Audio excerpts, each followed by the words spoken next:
కృతజ్ఞులమై ఉండాలి. కనుక దేవుని పెట్ట ఆయన మరణం పునరుద్ధానం గురించి ఇక్కడ పౌరులు రాస్తా ఉన్నాడు. దైవభక్తులకు వచ్చిన మరణం గొప్పది. ఏమంటారు చెప్పండి? గొప్పది. చాలా మందికి అర్థం కాదు.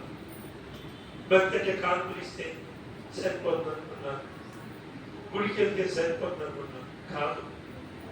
నువ్వు కానుకలు ఇచ్చినా, నువ్వు గుడికి వెళ్ళినా అది దైవభక్తి కాదే కాదు.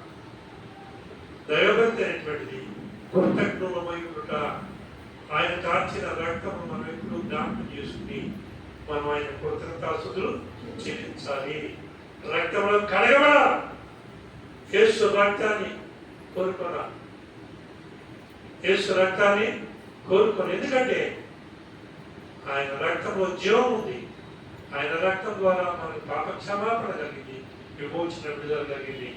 ఆయన రక్తం ద్వారానే మన స్వస్థత, ఆయన రక్తం ద్వారానే మనకు నిత్య జీవం కలిగింది. అందుకని ఆ దేవుడు మనల్ని మనం చేసిన మేలు మర్చిపోకూడదు. ఒకప్పుడు పాపాత్ములు, అందుకే అయ్యో నేను ఎంత దౌర్భాగ్యుడు, ఇటు మరణములు శరీరం అనేవాడు